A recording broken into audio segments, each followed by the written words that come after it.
Ready? Ladies and gentlemen, welcome to the mansion, Rock Creek Mansion here in Bethesda, Maryland. Microphone. Especially want to welcome people who are watching on YouTube.com. And hopefully there's people all over America, all over the world watching this important program. I'm Jack Ames, the founder and director of Defend Life. Find out more about us by visiting defendlife.org. We have a wonderful program tonight. I'm going to start that program with Anna Little, a godly singer, and also Father Dennis Wild, OSA. Father, Anna, please come forward.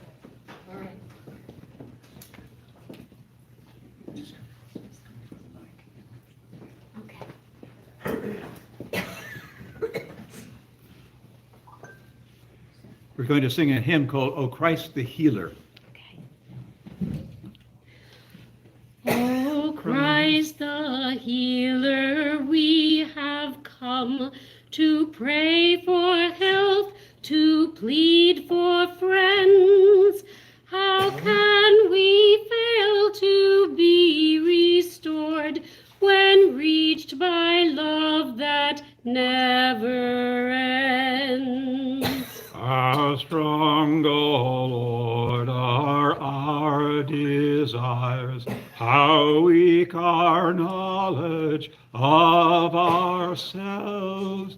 Release in us those healing truths. Unconscious pride resists or shells. Grant that we all may one in faith, in your community may find the wholeness that enriching us shall reach the whole of humankind.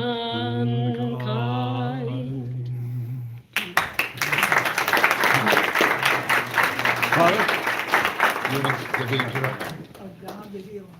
Christ is the healer. Yes, he is. And with that in mind, I want to start with a scripture passage which we're familiar with from St. Mark. That's the healing of the paralytic.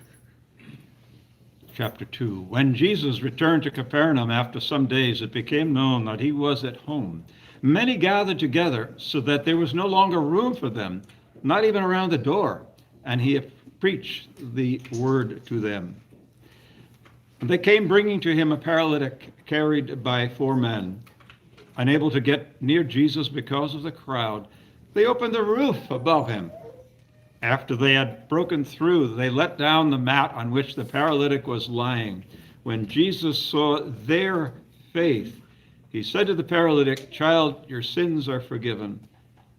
Now some of the scribes were sitting there asking themselves, "Why does this man speak that way?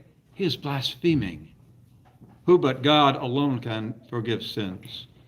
Jesus immediately knew in his mind what they were thinking to themselves, and so he said, "Why are you thinking such things in your hearts? Which is easier, to say to the paralytic, 'Your sins are forgiven,' or to say, 'Rise, pick up your mat and walk'? But that you may know that the Son of Man has authority to forgive sins on earth." He said to the paralytic, "I say to you, rise, pick up your mat, and go home." He rose, picked up his mat at once, and went away in the sight of everyone. They were all astounded and glorified God, saying, "We have never seen anything like this." The Gospel of the Lord. Praise to you, Lord Jesus Christ. What a marvelous picture that is. And what ingenuity and what wonderful things that came forth from that. St. Ambrose has a beautiful little passage. He says that God, our God, can even use others for his forgiving sins.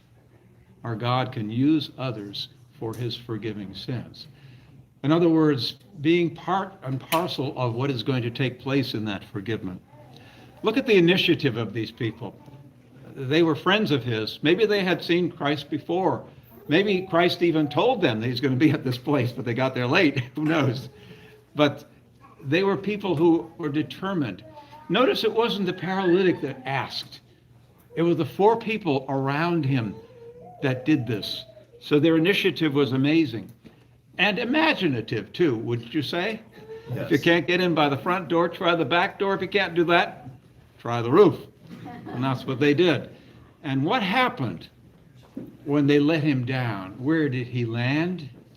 At the most important place in the whole audience, right at the feet of the Savior, Jesus. Consider their fortitude, the strength that they had. I don't mean just the physical strength to do that, although that's a factor, but the strength of mind and heart to overcome the things that might get in the way, the things that would say, oh, you shouldn't be doing this thing, and you're wrecking the tiles or whatever, the hay or whatever it was on that roof for the people. All of that was a big factor in it. And yet they knew, because of what was so much more important, they would do it. The patience that they had, not realizing they didn't give up and say, I can't get in the door, let's try the back door, couldn't do it. No, the persistence and the patience that they had. And yes, the audacity of it all. I mean, to really do this kind of thing was extremely unusual, to say the least. And then their stick-to-itiveness. They really stayed with it. And so all of those things are so important, but the teamwork was there. They weren't alone, and they knew they weren't alone. And therefore, they were able to pull it off the way they did so beautifully. But all of this, those were just the qualities, the virtues, the things that they had in their own character. But what was driving them was the goal, Jesus Christ himself. And so all of those things are about certainly what we're doing too. The initiative, the imagination, the audacity of the things that we do. Because we know that there's something greater than being, some people don't like to hear what we say, or perhaps even getting arrested for something that we would ordinarily find normal, but is not in our culture today, because we know it is about Christ. And you know, the devil cannot kill the Lord, cannot kill God, so he chooses to kill those closest to him. And they are the unborn, the most innocent of all. And so we need to be those people that are behind helping that person, whether it's the paralytic that has come before the Lord, the one that is saved or is helped out, we do it together. And that is what we're addressing this evening, and how beautiful it is, the wonderful turnout that we have this evening. And I thank you. I know Jack does too, but I thank you for coming out, because you'll be doing many other things today. And this is something which is buried. It's something behind the scenes we don't see. You know, you can walk down or ride down a street and not even know that there's an abortion mill killing babies there. And yet it's happening all over the country. And what's getting even worse is that you don't even have to go to an abortion mill to do it, because you can do it on tele-abortions. You can do it through the pill. You can do it many different ways of that sort of thing. It's hidden. The devil always hides and brings us that, but we're not going to hide, are we? We're going to be out there, and we have been out there, and we're going to continue to do that. And what we address this evening is, of course, the church as well as the government, but it's really about the culture, and it's really about that. You know, that Christmas carol that we just sang, I love those Christmas carols, I'm sure you do too. But there's one in there, A Little Town of Bethlehem. Who has the tie of A Little Town of Bethlehem? I saw him earlier. Not here? He has a bow tie? Somewhere. Right there. Can you get up? Get up. Show us your tie. O little town of Bethlehem, how still we see thee lie. O little mill, how still we see thee lie. We don't even know as a culture that things are going on. But in the dark street shines, in that darkness shines the everlasting light. That's what we're here about. We're not here just about ending abortion. We're here about bringing the world and the souls of people to Christ, the ultimate thing. The hopes and fears of all the years are met in thee, Bethlehem, tonight. The hopes and fears, and that's what it's about. We enter this new year with hopes, not just cheering like in the ball dropping, which I don't think it did too terrifically this year in Times Square. But we're here because we recognize that Christ has always given us the hope. As the days get lighter, so too the hopes get stronger, and Christ is the one that gives us that hope. Hopes and fears. Fears are only there because we're doing the wrong thing. When we're doing the right thing, the fears melt away, and we're finding God in our lives, in our nation, in our culture, in our state, in our legislatures, in our capitals, all the places. It's when that happens that we recognize God as the center of it all. That hope brings to fruition to charity, love, peace, and eternity. God bless you.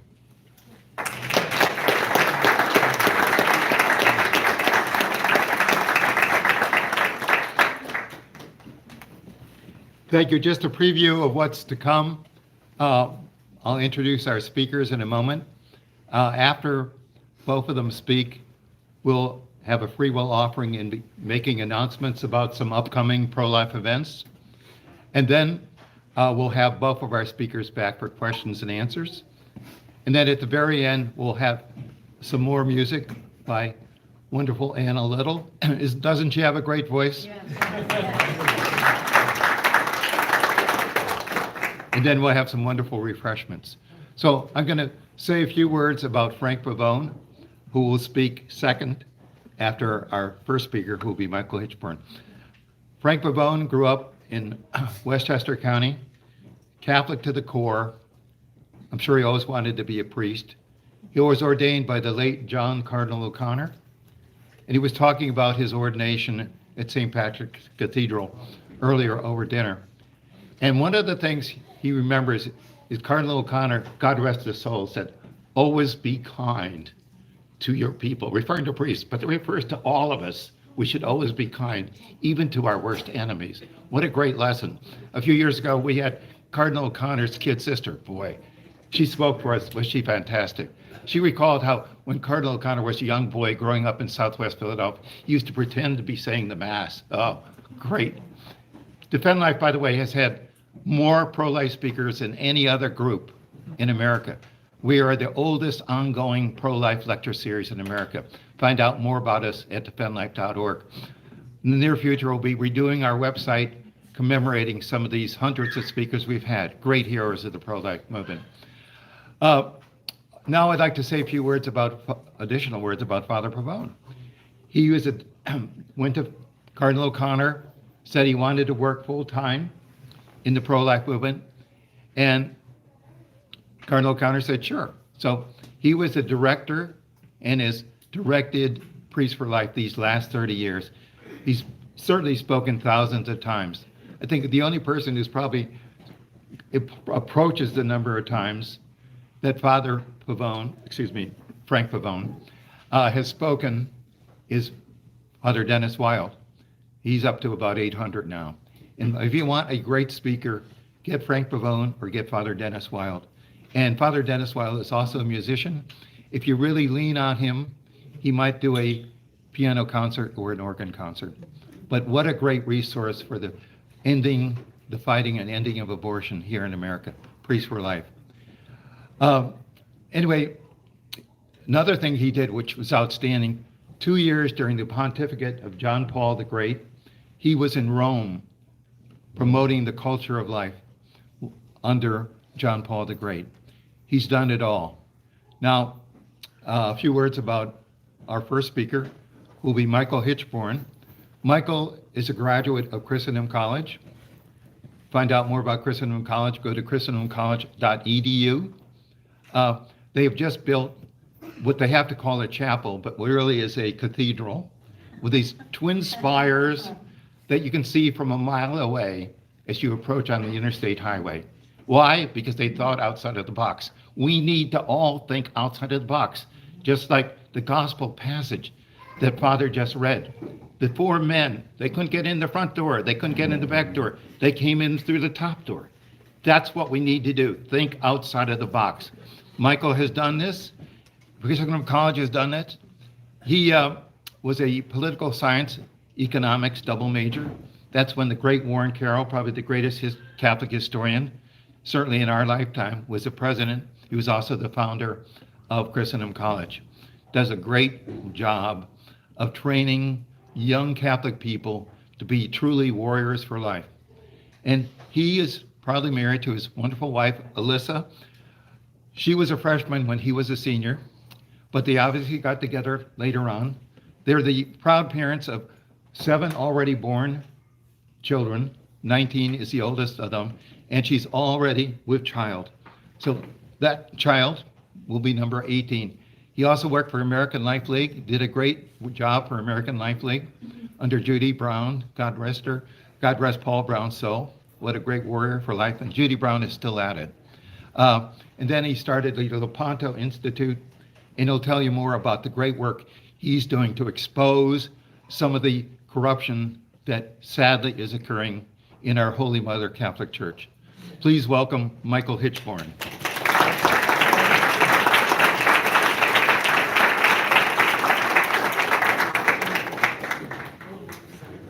I want to thank Jack for his kind words. As Father was reading let me hit record here. There we go. As Father was reading that passage about the paralytic being lowered down from the ceiling of the building, he had a very good, very nice take on it. My take on it was a little bit less. I was thinking, gosh, you have 4 men letting this person down, and it takes Christ to raise him up. So just remember, men will always let you down at some point because we're fallible, okay? But it does take God to raise you back up. And that's kind of the crux of what I'm going to be talking about, because Jack asked me to speak on the topic of the multitude of evils that have infiltrated Holy Mother Church. And boy, are they legion. Men in the church will let you down, but the church herself is inviolate. And I think a lot of people have a way of blaming the church for the problems that we are seeing going on inside the church. Just because there is a mutiny on a ship and you've got men battling men on the deck of the ship, you don't blame the ship for the mutiny. In the same way, you don't blame the bark of Peter for the infighting that's taking place in the church. In St. Paul's letter to Titus, he provides certain markers that are to be noted when considering men for priesthood and as bishops. The entire letter is well worth reading, but what I want to focus on is only the first chapter, and here's what he wrote. For this cause I left thee in Crete, that thou shouldst set in order the things that are wanting, and shouldst ordain priests in every city as I appointed thee. If any be without crime, the husband of one wife, having faithful children, not accused of riot or unruly.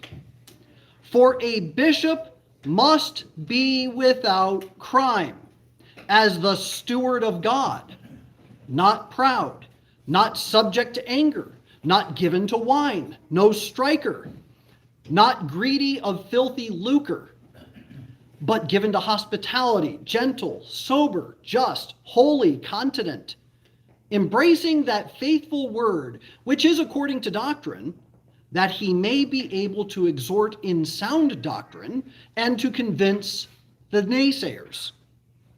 For there are also many disobedient, vain talkers and seducers, especially they who are of the circumcision, who must be reproved, who subvert whole houses, teaching things which they ought not, for filthy lucre's sake. One of them, a prophet of their own, said, the Cretans are always liars, evil beasts, slothful bellies. This testimony is true. Wherefore rebuke them sharply, that they may be found in the faith, not giving heed to Jewish fables and commandments of men, who turn themselves away from the truth. All things are clean to be clean. But to them that are defiled and to unbelievers, nothing is clean. But both their mind and their conscience are defiled. They profess that they know God, but in their works they deny him, being abominable and incredulous, and to every good work reprobate. Note well the marks that are to be found in bishops. To be without crime. Now, this doesn't simply mean that he isn't guilty of some criminal activities, but that he is a virtuous man, because the exhortation to be without crime is immediately followed by, as the steward of God. And with this exhortation, St. Paul establishes what it means to be in such a state: not proud, not subject to anger, not given to wine, not a striker, not greedy of filthy lucre, given to hospitality, gentle, sober, just, holy, continent. Think about this for just one moment. How many bishops can you count that meet all of these markers? Not proud? Well, there goes about 70%. Not greedy of filthy lucre? There goes 90%. And when you overlap the bishops that are inhospitable, severe instead of gentle, excitable as opposed to sober — sober doesn't mean not drunk — unjust, impious, and lustful, we find ourselves hard-pressed to find even a handful of men who would meet St. Paul's requirements. And I find it fascinating that in this letter, St. Paul refers to bishops as the steward of God. Our blessed Lord referred to stewardship in several parables, and always with severe rebukes for the steward who did not fulfill his obligations. In one parable, we hear of a steward who owed 10,000 talents to his master. And when his debt had been forgiven, he throttled a man who owed him 100 pence. When the master learned of this, he threw the steward in prison, where he would remain until the last penny was paid. In another parable, we hear of 3 stewards who were given measures of talents, one 5, one 2, and the last one receiving 1 talent. The first 2 doubled their yield, but the last one buried the talent and returned it to his master without even having received interest on it. That last steward was cast into the outer darkness, where there is wailing and gnashing of teeth. In the Gospel of St. Luke, we read of a steward who was accused of wasting his master's goods. And this steward was brought before the master to make an account of his stewardship, and was then removed from his position. And as each of these parables was told, who do you suppose was listening? There was one steward in particular who heard these accounts firsthand, and he was a bishop, and with the other apostles. Judas Iscariot was given the charge of the apostolic purse, the same Judas who protested the outpouring of the expensive perfume at our Lord's feet. And as St. John says, quote, "He said this not because he cared for the poor, but because he was a thief, and having the purse, carried the things that were put therein." We all know what happened to Judas. His avarice led him to selling our Lord to the Pharisees for 30 pieces of silver. And in all of this, there is one example of bad stewardship that seems to be missing. And I dare say that it's because it really should go without saying. But in today's upside-down world, it bears asking. What about those stewards who don't merely squander the funds under their charge, but actually use it to provide funding to the master's own enemies?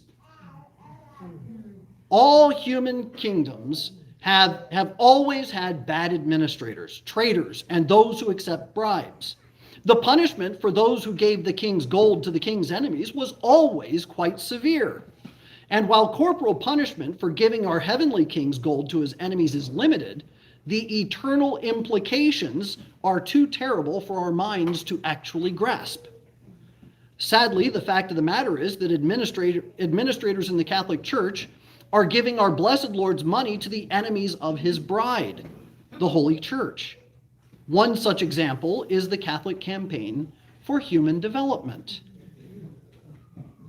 I have personally been investigating the Catholic Campaign for Human Development since 2009, while I was working for American Life League.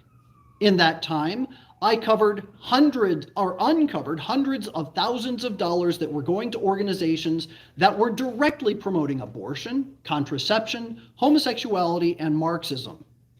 Just a couple of months ago, we published at the Lepanto Institute the results of a 5-month-long investigation into the 2020 to 2021 CCHD grants list, and what we found was atrocious. Of the 214 organizations receiving grants from the CCHD in 2020 to 2021, 66 of those organizations are ineligible for Catholic funds, which is 30.8%. Those 66 organizations received funding approval from 46 of the 196 dioceses of the United States. Here are some of the key figures to keep in mind. In 2020 to 2021, the CCHD distributed $11,249,000 to various organizations of the Saul Alinsky variety. 3.43 million of that went to organizations acting against Holy Mother Church. That's 30.4%. Since 2004, the organizations identified in this report alone, just those 66 organizations since 2004 have received $16.633 million. The average grant to an offending organization is $51,969. 47 out of the 66 organizations profiled in the report are in direct violation of Catholic moral or social teaching. That's 71% of all of the offending organizations. 22 of them were abortion related. 6 were violations of contraception.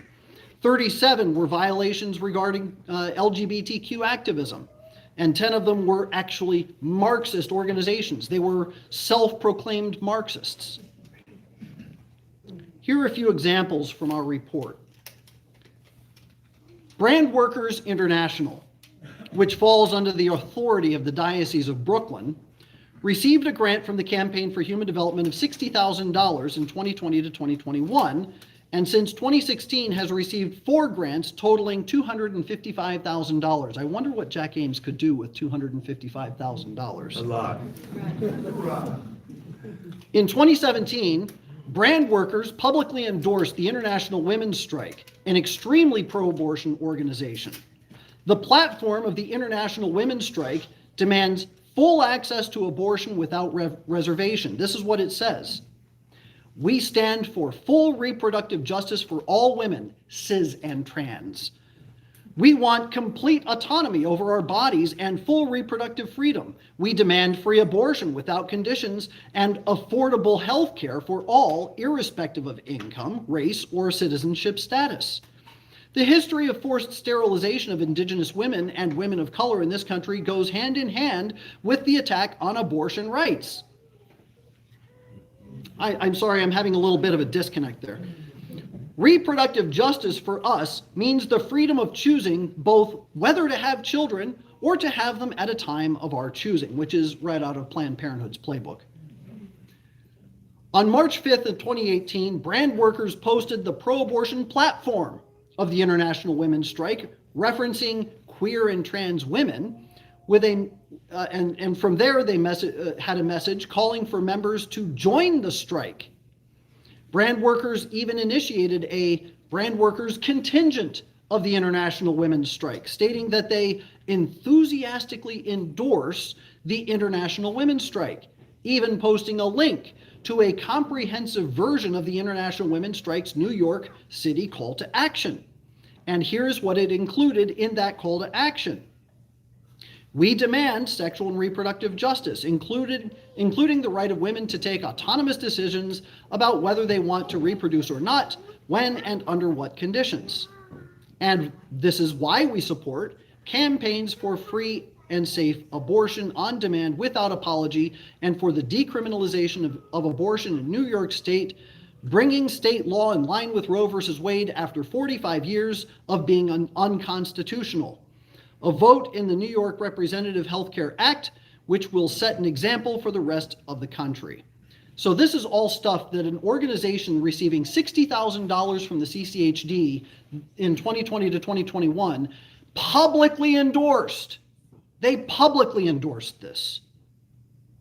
It should come as no surprise that brand workers would promote pro-abortion activism, considering the fact that Gabriel Morales, the current executive director of brand workers, attended a campaign to stand with Planned Parenthood. So if CCHD had done its due diligence in looking into what this organization was doing and what its leadership was doing, they never should have gotten a grant, but they don't care. Here's another one, Able, New Hampshire. Able, New Hampshire is a long-time grantee of the CCHD, most recently obtaining a grant from 2020 to 2021 of $40,000. And since 2011, they've received $175,000.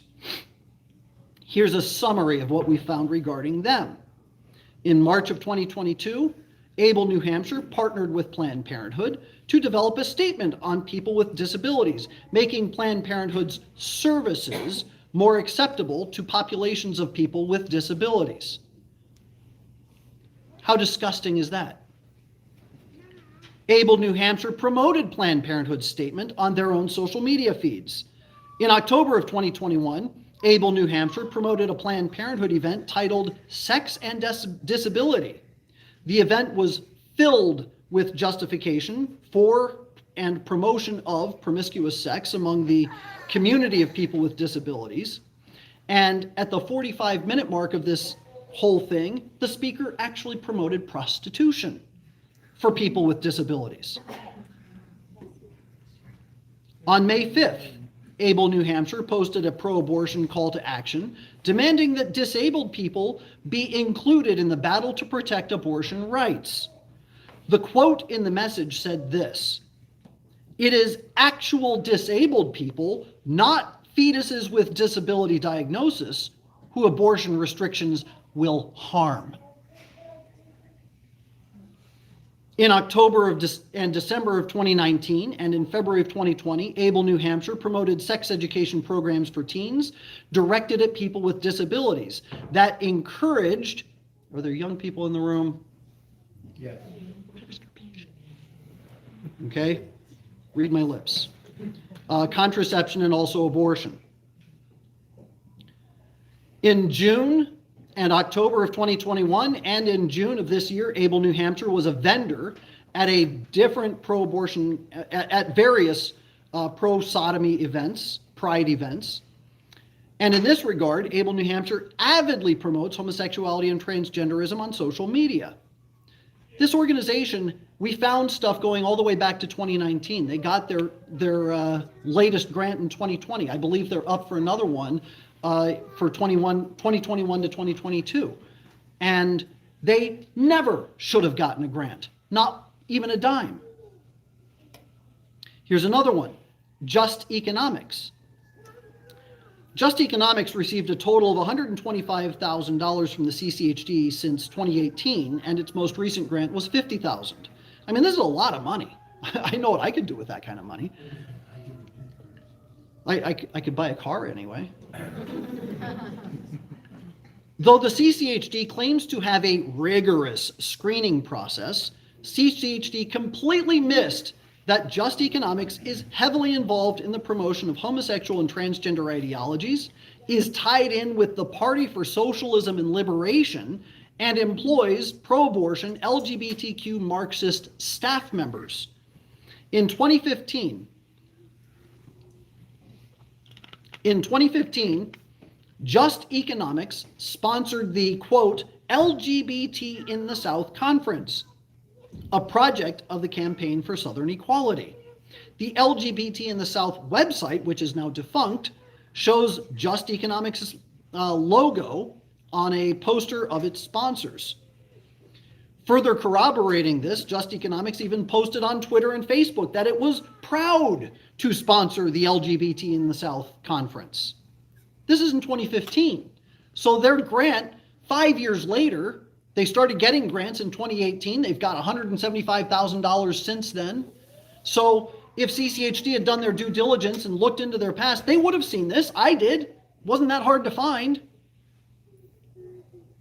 Workshops at the conference covered a wide variety of advocacy topics from workplace discrimination, public acceptance, marriage equality, and sexuality. But most disturbingly, of all the workshop titles, were the topics that were directed at children. This conference that they helped sponsor in 2015, they had all sorts of workshops directed at children that were clearly looking to groom children into homosexual and transgender ideologies. Here are some topic titles that they had in their own website. Advocating for trans inclusion in schools. At the intersection of race, poverty, LGBT identities, and the law. Black and gay in the South. Navigating intersectionality of identities within the African American LGBTQ community. Community law workshops, how advocates can equip and empower the LGBTQ community. Effective advocacy for LGBTQ clients. Ethically engaging youth in LGBTQ activism in the South. Fighting for equality in K through 12 schools. First comes love, then comes marriage, then what? That's a title from one of their talks, workshops. LGBT youth, resiliency in the South. And it goes on talking about higher education, the spirituality of, it's awful. It's awful. In addition to this, we discovered that the leadership of Just Economics is deeply tied to the promotion of homosexuality and transgenderism, as well as abortion and outright communism. The executive director for Just Economics is a woman named Vicki Meath. In March of 2016, Meath posted an event put out by the Campaign for Southern Equality rallying against House Bill 2, saying, quote, "I stand with transgender North Carolinians. You are beautiful. You deserve to be treated with dignity and respect. You are not alone. And if you need support, there are people to help." House Bill 2, by the way, was the bathroom bill that everybody was talking about back in 2016 in South Carolina. But Meath isn't the only LGBTQ advocate working for Just Economics. The housing and wages organizer for Just Economics is a man pretending to be a woman, calling himself Claire Clark. Clark's bio on Just Economics indicates that he is, quote, "active in the struggles for LGBTQ liberation and reproductive justice." So right there on the organization's website, they have a citation saying this guy is actively involved in promoting all sorts of sexual immorality and reproductive justice, which all of you know what that means. It's not like the CCHD is stupid. Well, they are, but you get my point. On Clark's Facebook page, he is very active in promoting socialism, homosexuality, transgender ideologies, and abortion. On October the 15th, 2021, a video surfaced of Clark disrupting a speech delivered by Madison Cawthorn. In the video, Clark takes an aggressive posture as he shouts at Cawthorn, demanding an apology to the LGBTQ community and demanding that he pass the Equality Act. Being dragged from the event, Clark could be heard shrieking, "Equality rights for all now." Less than a month later, on September the 6th, 2021, Clark gave a speech at the Speak Out for Reproductive Freedom rally, protesting the Supreme Court's decision to let the Texas abortion ban stand. At the beginning of the speech, Clark directly identifies himself with the Party for Socialism and Liberation, before launching into a pro-abortion screed. Here's part of what he said. "Today, I come before you as a transgender woman," not me, "here to stand in solidarity with my cisgender sisters, my trans-masculine brothers, and my non-binary siblings in the face of the most egregious attack on abortion and reproductive rights in decades." This is a representative of an organization that's got $170,000 from the CCHD. He goes on, "Like a thief in the night, the Supreme Court of the United States, on the word of an unelected and unaccountable judges, appointed for life by bought and paid for politicians, effectively stole away the right of abortion and the right to bodily autonomy for women, trans men, and non-binary people. And then he just goes on and on and on. But again, I come back. It was not hard to find this information.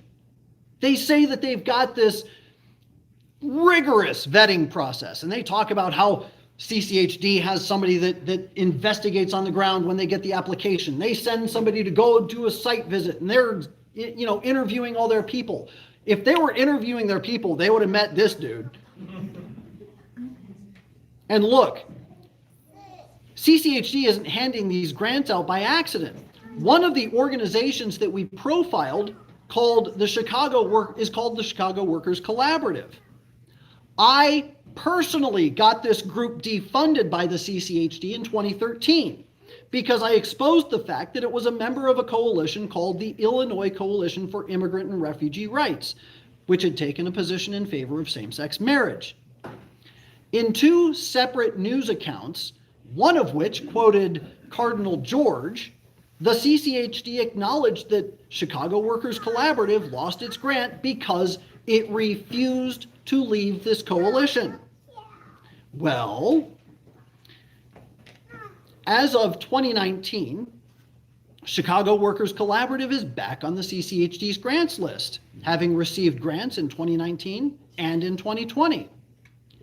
Nothing has changed.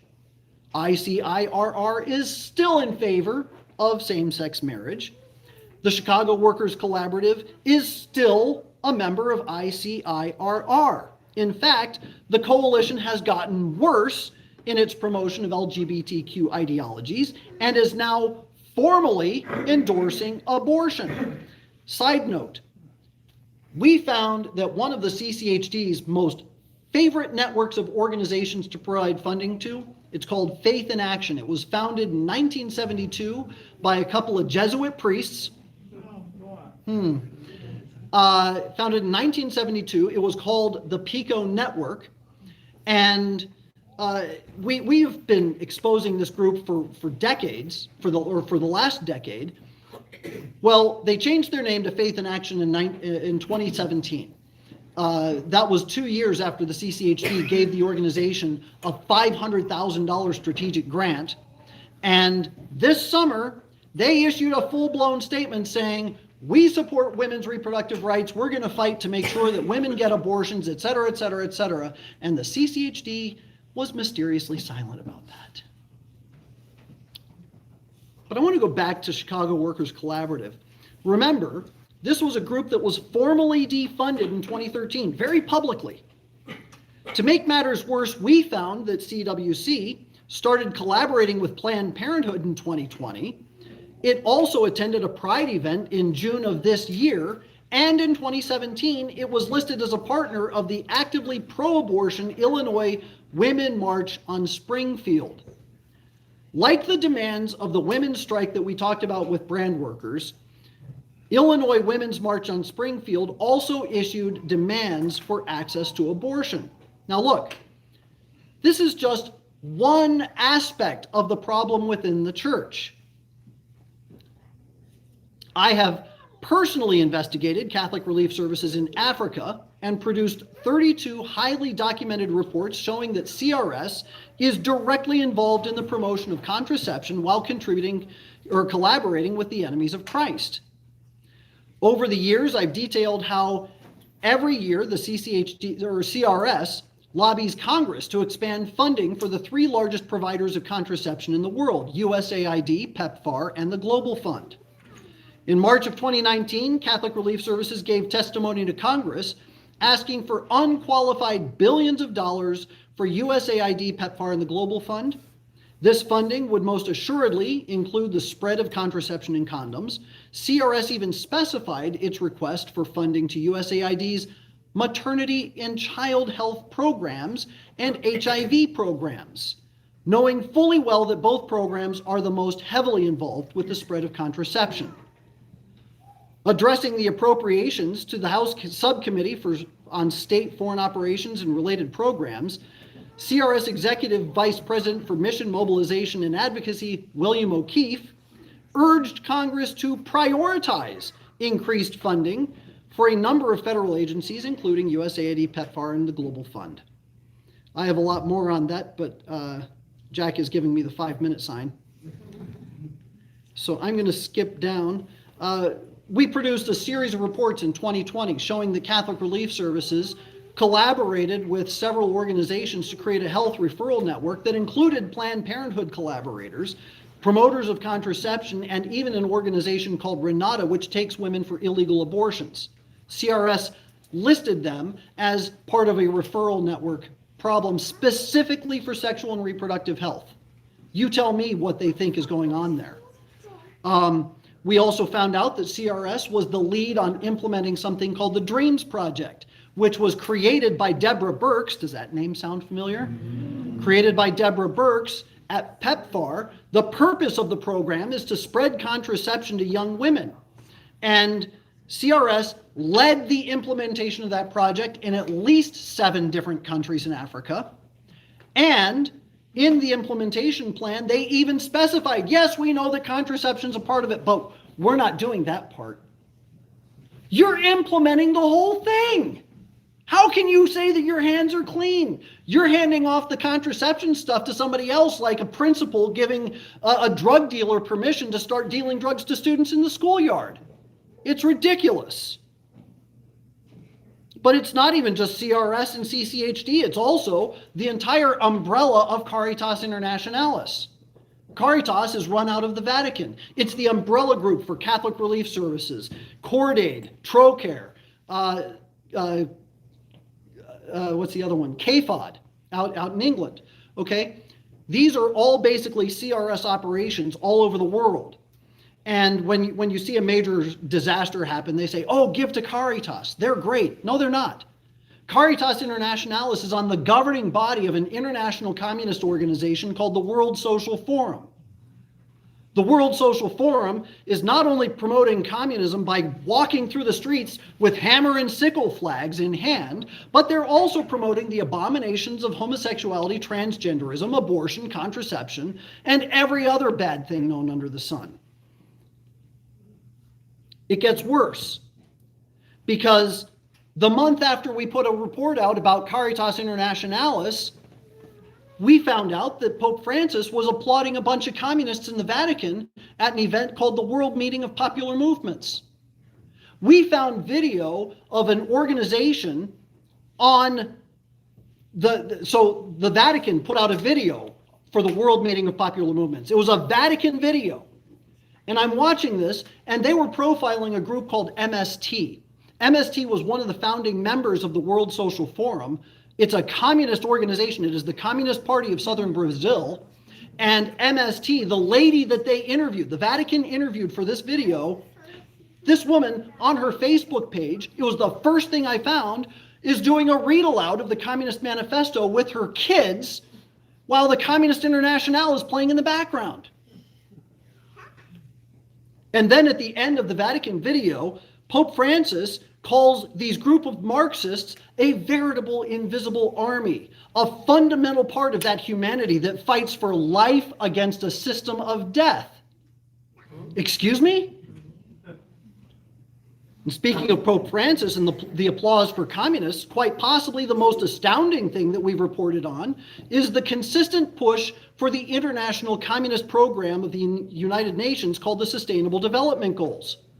Before his pontificate was even a year old, Pope Francis met with Ban Ki-moon and Jeffrey Sachs, does that name sound familiar? To discuss the Sustainable Development Goals. And they reported that Pope Francis promised to commit the Catholic Church to the SDG effort. And since then, he has issued speech after speech promoting the Sustainable Development Goals. In fact, his 2015 encyclical Laudato Si, which he loves to quote from, makes 85 references to development and 8 direct references to sustainable development. And for what? At the Great Commission, our blessed Lord turned to the apostles saying, quote, "Teach ye all nations, baptizing them in the name of the Father and of the Son and of the Holy Ghost, teaching them to observe all things whatsoever I have commanded you. And behold, I am with you all days, even into the consummation of the world." It should go without saying, but the question has to be asked here. Why does God want his apostles to baptize the nations and teach them to hold to the commandments? It's very simple. God loves souls. He desires the salvation of souls. That's why he came into this world. That's why he suffered. That's why he died and rose from the dead. He commanded the apostles, his command to the apostles is to nurture, cultivate, foster, and bring him the souls that are entrusted to him. But let's consider for a moment the parable that I mentioned at the beginning, the parable of the talents. Suppose the servants are actually bishops, as St. Paul indicated in his letter to Titus. And suppose the talents handed to the servants didn't actually mean a measure of gold, but a measure of souls entrusted to their care. The first servant who received the 5 talents can be said to have received a large diocese. His return on the 5 talents would be doubling the number of souls given to him by his efforts to evangelize, baptize, and confirm more children, and generally bring more souls to Christ. The same for the other servants, according to the measures given to them as well. But where the first 2 servants worked to produce a return on the investment to the master, the third servant buried his talent in the earth. Father Haydock says that placing the talents in the earth, quote, represents all those who, having received any good quality, whether mental or corporal, employ it only for earthly things. Can we not see this applying to bishops whose focus is far more on the mundane than the eternal? While for us, this could mean the graces and gifts God gives us for earthly delights, it could also indicate earthly concerns for bishops, such as worldly or purely political applications of social justice, issues like the environment, immigration, healthcare reform, and other matters that do not have any relation to eternal life or death of souls. And what happens to those dioceses where such issues are the primary focus? Many of them are decaying and dying, replete with liturgical abuses, desecration of the Eucharist, and an outright neglect of the eternal life of souls. But there's something else at work here.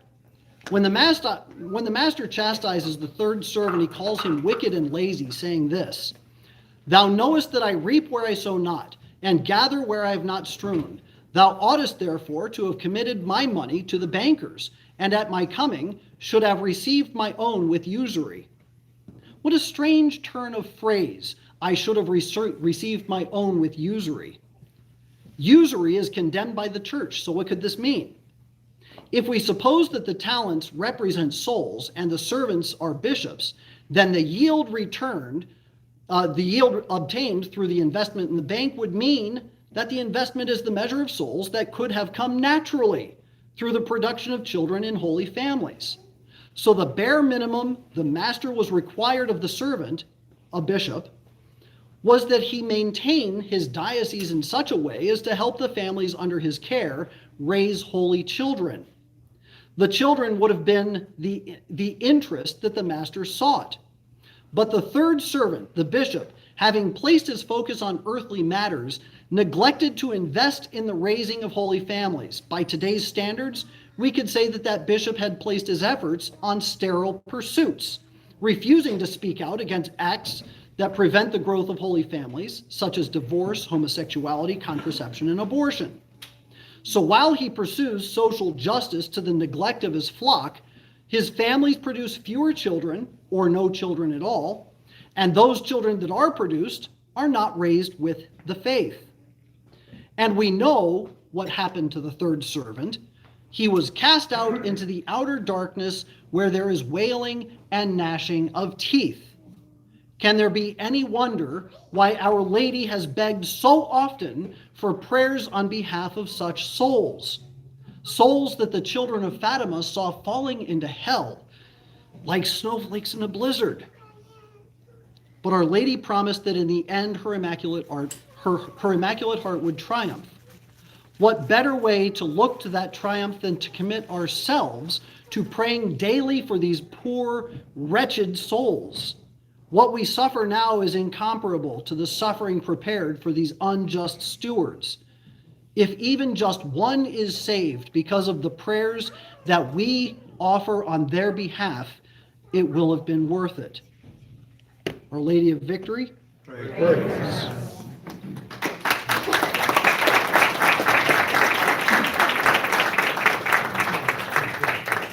Thank you, Michael, and we'll have you back shortly.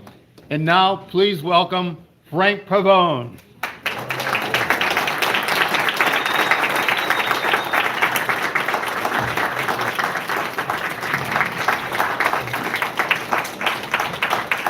Well, thank you. Thank you, brothers and sisters. What a joy to be here. Jack, thanks for all this work over all these years. We've been doing this together for as long as we've both been doing this pro-life work. And what a great turnout. Thank you all. I want to start. I gave my camera to Krista. Krista, come up here just for a moment. I want people to know that you're part of our Priest for Life staff. She staffs our Washington, D.C. office. We are neighbors of the Supreme Court. They are right across the street from us. And Krista does a lot for the organization. But one of the things she does is organizes all the logistics for the National Prayer Service. And I want to start off by inviting you a week from today to start off the day of the March for Life with me, with Krista, with our team, with clergy from all denominations, and with the people we're going to honor at the National Prayer Service. It's going to be in Constitution Hall, and Krista has flyers about it here tonight. But we're going to honor the founders and pioneers of the Pregnancy Center movement. And the reason that's so important this year is, the attacks that were launched both physically and also legally against the pregnancy centers once the leak of the Dobbs decision came out back in May, and then of course the official decision. The centers were attacked, and legally they were attacked when some of the lawmakers in the Senate introduced legislation to rein in these so-called fake clinics, and what a shameless attack on the front lines of saving lives in our country. So we're going to have 7 or so of the founding members of the Pregnancy Center movement present with us. We're going to honor them. We've had this prayer service in Constitution Hall for 28 years now. This year being the 50th sad anniversary of Roe v. Wade, being the first March for Life without Roe v. Wade,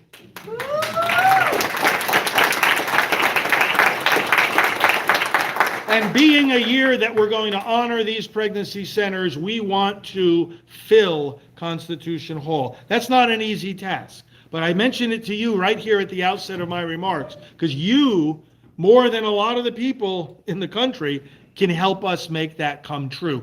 Please, anything you can do between now and next Friday to spread the word. Maybe you can come yourselves, maybe you can bring some others, but certainly you can also spread the word among the people in your circle of influence here in this area where you live. So thank you for that in advance. And Krista, you have the flyers that we can give out before we're done. Okay.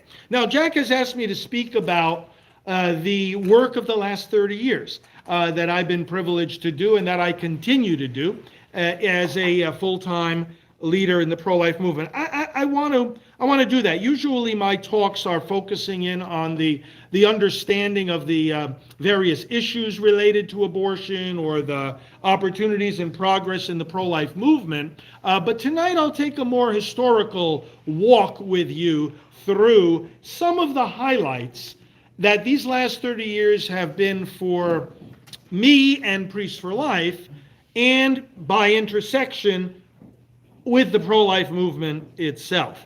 Now, I build on what Michael has said, and thanks for your great work. I've always appreciated it, and the research helps all of us, really, to respond to what's going on here today. But you hear the kind of things he's talking about and that he deals with every day, and you see all this transgender, and I mean, it's a whole new vocabulary, it's a whole new language. Yeah. And you've got to realize, the battle today, of course we know we're in a battle between good and evil, We're in a political battle between the left and the right.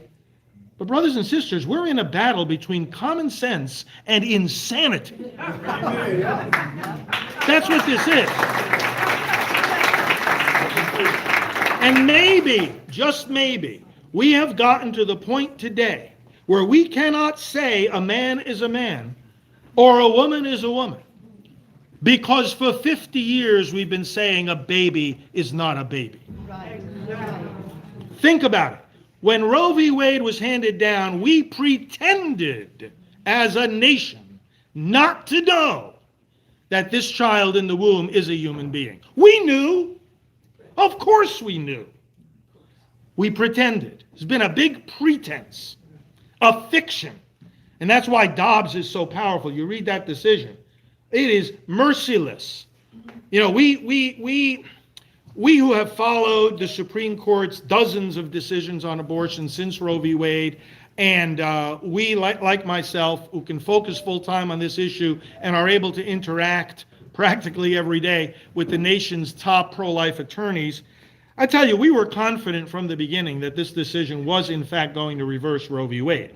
But we weren't sure how clean a sweep it would make. You know, sometimes the court reverses a decision and isn't so explicit about it. You got to kind of, you know, dig into it and see the implications and say, oh yeah, I guess it basically, you know, threw this wrong decision aside. Dobbs is merciless in obliterating Roe and Casey and all its progeny from the jurisprudential landscape of the United States of America. Merciless. It doesn't leave a scrap behind. And with good reason, because it says this was a fiction, and a destructive one at that. And there's been no decision or set of decisions more destructive than this. But when you think about it, you know, Roe v. Wade said, we don't know if this is a child. We're going to allow the destruction of this child. And that's a break with reality. It's a break with common sense. It's a break with biological truth. Well, what's happening when we say a man is not a man or a woman is not a woman? That's a break with biological truth. That's a break with reality. That's a break with common sense. How did we get there? Because we were there already. But this is not some kind of big, a new mistake that we've made. This is simply the logical outgrowth of the fiction of abortion. The fiction that is that abortion can in any way, shape, or form be justified.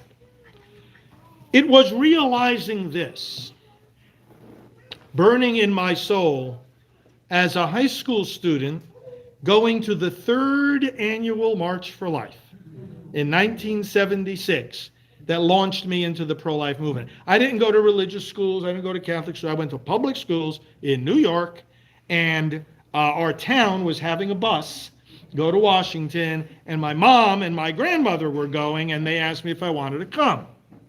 And I said yes. And I was so impressed with the size of the crowd, the determination and prayerfulness of the crowd, the diversity of the crowd, religiously, ethnically, by age, even politically. It was much more, the pro-life movement was much more diverse politically than it is now, because the Democrat Party has become more and more and more committed to the abortion industry. But I was impressed by all of this. And I was impressed, and I comment on it to this day, at the combination of joy and sorrow that you see at the March for Life. You ever think about this? We, as Christians, know how to be joyful and sorrowful at the same time. Paul says, grieve, but not like those who have no hope. We grieve, but we have hope. We can face the evils of the world and the tragic loss of life in abortion, and we can yet know that death does not have the last word. We can stand up against Planned Parenthood and the culture of death and not scratch our heads and wonder if or when or how we're going to overcome them. We stand before them and we say, you have already been overcome because Jesus Christ is risen from the dead. Amen. The kingdom of death has been overcome. We're not wondering if we can do it. We're declaring that it's already been done, and now we take that victory and we apply it. This from the beginning was a fire burning in my soul, and I said, I've got to pay attention to this movement. And it was that very same year, it was in those very same months that I was discovering the pro-life movement that I also began to feel the call to the priesthood. I was kneeling there one night before Mass. It was the Feast of Corpus Christi, which was the name of my home parish in Portchester, New York. And the altar boy brought the monstrance out into the sanctuary because after Mass there was going to be exposition. And it struck me, what a privilege it is for that young boy to be carrying that beautiful monstrance. And then the Lord was exposed in the Blessed Sacrament after Mass, and I had an experience looking at the host of Jesus calling me into it. I had never served, I was a high school senior in public school. I had never served Mass before. In fact, we really weren't a religious family. I mean, we went to Mass every Sunday, but we weren't a religious family beyond that. Next morning, I found myself in the pastor's office. I just had to go and say, could I start serving Mass? Is it too late? He said, no, of course not. And you could start being a lector too and do the readings. As a high school senior going to public schools, I started going to Mass every morning before going to school. And I started reading the scriptures, and I started praying, and I started burning with the desire to bring the gospel to others. The gospel. To know that this Jesus is real, and to share the peace and the joy that I was rediscovering in coming to know Him, the living Lord of all, and the Lord of life. So my involvement in the pro-life movement and my involvement in the life of the church and training for the priesthood grew as integral parts of each other. I went into seminary right after high school, and we did a lot of different pro-life things in the seminary. I finished my college training as a seminarian. Then I felt like I was with the Salesians, but I said, no, I want to do regular parish work as a priest. So what ended up happening was I took a few years off, did some other things, including a lot more pro-life activities, and then went back into seminary for the Archdiocese of New York. And that, of course, was at the same time that Cardinal O'Connor came into the picture. For him, abortion was issue number one. And right there during our seminary days, he made that promise. I referred to this at our dinner earlier, where he said to everyone in the sound of my voice, if you are pregnant and in need, come to me, come to us. We will help you and your baby, so you never have to feel you have to have an abortion. And he was lighting fires in the hearts of all of us to say, yes, this is what it is. Abortion is not just about viewpoints. It's about victims. It's not just about beliefs. It's about bloodshed. These are real people that need our help. He was fanning the flames that were already burning in me. Ultimately, he laid his hands on me as a successor of the apostles, ordaining me to the priesthood in 1988, sending me to Staten Island, and I continued to watch him. He served as the president of the chairman of the Bishop's Pro-Life Committee. He, in that capacity, said the Mass at the Vigil for Life at the Basilica in D.C. and the night before the March for Life. And brothers and sisters, I came to the point 4.5 years into my priesthood, and I loved let me just pause here. I loved every moment of the parish work. I was in a big and busy parish. I would, a lot of my brother priests, they would say to me, my classmates, when we would get together, oh, I can't stand the weddings and the funerals. Oh, these people there, they never come to church. I don't know what to say, and I can't stand it. I loved the weddings and the funerals. I loved the weddings. As a matter of fact, you know what I used to do at the weddings? I would stand in the greeting line after the ceremony. And they'd say hi, they'd shake the hand of the bride, the groom, the parents of the bride, the parents of the groom, and then they see the priest. Do you know that many of them told me it was the first time they had ever shaken the hand of a priest? And you know why I stood on those lines?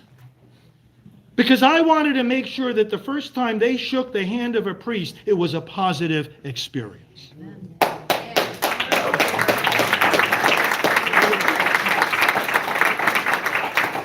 Now, the funerals, of course, it's really sad. And of course, I would stand there also as the people went out of the funerals and console them and tell them, listen, the church is with you. We are with you. But it was the wake services that were really memorable. Because I'd hear confession at the funeral home. I would speak to the people, give them the consoling words of the church. And then I would say, now tomorrow, we're going to have the Mass. And I would explain to them how, it's a beautiful thing to be able to receive communion at the funeral of your loved one, but that we have to be properly prepared to receive communion. And I said, if it's been a while, you might want to consider going to confession. So tonight, I'm going to go downstairs. They always gave me a room. And I said, and I'm going to hear your confessions if you want. And then tomorrow you can, receive communion.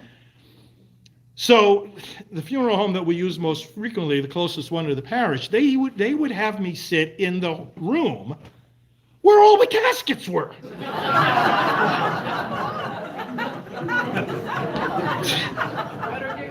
And I thought to myself, isn't this a great stimulus to repentance? So I'd go down there, and I'd be waiting for a while, and nothing would happen, and then one brave soul would come down, they'd go to confession, and it was always the same pattern. It was a big delay. One person would come down, go to confession, they'd go back up, and then they all started coming, because they went back up and said, hey, thumbs up, he's a nice guy, go. So we would close the place. I'd be leaving right just before the funeral director turned the lights off, because lots of people would come. Brothers and sisters, I have a set of index cards of people that I pray for every day, every baby I've ever baptized, every couple whose wedding I have ever witnessed, every person whose funeral mass I have ever said.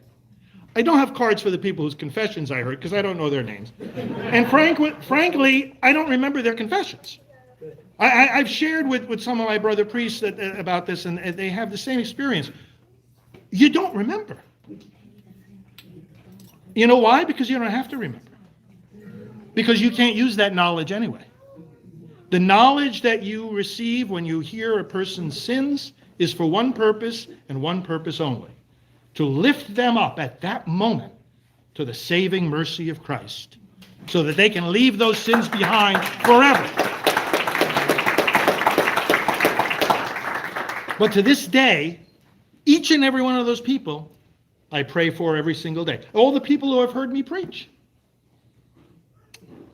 All the people I've ever anointed. It's a lot of people. But the people to whom I preach, that's the biggest crowd.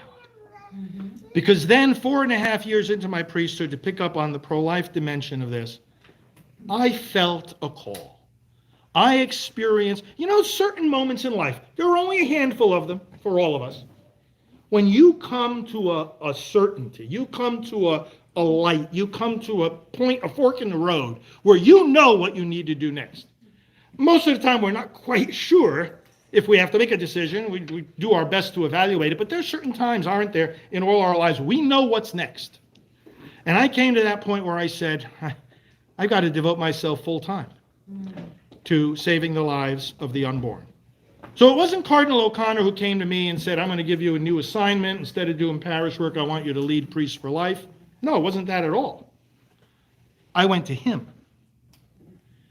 I went to him because I needed to speak with my bishop about my vocation. Because that's one of their primary obligations, is to nurture the vocation of their own priests, especially that he was my ordaining bishop. And he said, yes, you can devote yourself full time to the ministry, to the charism, to the pastoral work, to the gospel mission of pro-life.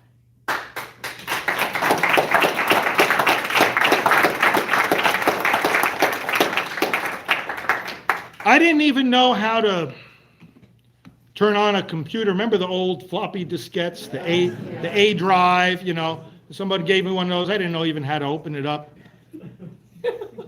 I didn't even have a fax. I hardly knew what a fax machine was. Priests for Life had already started on the West Coast. They had a commissioning ceremony for me as the first-time national director in the cathedral in San Francisco where it began. They gave me $3,000 for the budget. Take this, they said, and defend life. There was no staff. We had no office. I went to, Cardinal O'Connor said, you can establish your office anywhere you want within the Archdiocese. I went back to my hometown because I knew that there was a parish there that had a few extra bedrooms. All I wanted was a bedroom. Literally, all I wanted was the size of this right here. All I wanted was a bedroom, and the pastor said, oh, well, we have this little office here, maybe the size of this here. You could use this office too. I said, wow, sure, yeah, that would be great. But the reason all I wanted was a little bedroom was I wanted to get on the road. And I began visiting each and every national pro-life leader in the United States of America, from coast to coast. And what I did when I went to see them was I said, how can we help you? I wasn't asking them for help for me. I said, how can we help you? And they were delighted that there was an organization explicitly now dedicated to helping the clergy deal with abortion. Because everyone in the movement was thirsting for that, and still does thirst for that. Not that the clergy are going to do our pro-life work for us, but that they're going to bless us. They're going to cheer us on. They're going to guide us. They're going to show us the solidarity of the church and of the Lord with this work. So and this was in 1993, 30 years. The years went on, just a couple of the highlights. 1994. Father Paul Marks had me there at the HLI conferences. He asked me to be the moderator for one of the workshops, and the speaker was Dr. Bernard Nathans. I had met him already some years earlier because Cardinal O'Connor was a friend of his. At this point, he was still an agnostic. No, wait a minute. I'm getting my dates wrong. 1994, this is the point. He was going to be talking in this speech about chemical abortion, but I introduced him to the group. I was the moderator of the session. And the room was full. There were I would say 3 times as many people as we have here tonight. And he gets up to the podium and he says, I'm going to change the topic of my talk. I want to talk to you tonight about my spiritual journey. Biggest abortionist in the world, right? Founder of the abortion industry. Talking to us about his spiritual journey. Everybody was at the edge of their seats. And he went on and on about how, first of all, science led him to be pro-life. But then he said, I was still an atheist, an agnostic. And he said, it was the love of the pro-life people that cracked the shell of my atheism. Wow. I saw the rescuers, and I said, there's a force here. There's something invisible here that's compelling these people to lay down their lives for these babies. What is it? And he said, there's a power here of love, a power here of God that I don't know, but I want to know. And then he said, it's not just that I have become a believer in God, but I've been studying the gospel of Jesus Christ. And he looked at us and he said, I have come to the conclusion that I would rather be wrong with people like St. Francis of Assisi and Mother Teresa than to be right with people like Lenin and Stalin and Hitler. And so I stand before you today on the brink of conversion. And the room erupted We all know what a standing ovation was, but I tell you that day it was a leaping ovation. And the first person I saw almost hit the ceiling way in the back of the room was Alice von Hildebrand. And some of you knew her. Up she went like a rocket. She told me after the talk, she said, Father, this was in California, this particular conference, and she lived in New Rochelle, New York. She said, Father, this talk right here was worth the trip across the entire country. I said, yes, it was. But here's the beautiful thing at the end of it. Before he had to leave, Dr. Nathanson said to us, he says, I've told you of my journey, what sins I have committed. I just hope God can forgive me. So I took the microphone at that point as moderator of this session. I said, Dr. Nathanson, before you leave, let me just say one thing. Mother Teresa, when she was caring for a dying Buddhist on the streets of Calcutta, was asked by the man, this Jesus you talk about, is he like you? And she said, no, but I try to be like him. I said, Dr. Nathanson, you already said that the love, the kindness of the pro-life people moved you to faith. He says, I want you to know, we're just trying to be like him. He loves you. He's already forgiven you. And we all prayed for him right then and there. 2 years later, Cardinal O'Connor baptized him into the faith of Jesus Christ.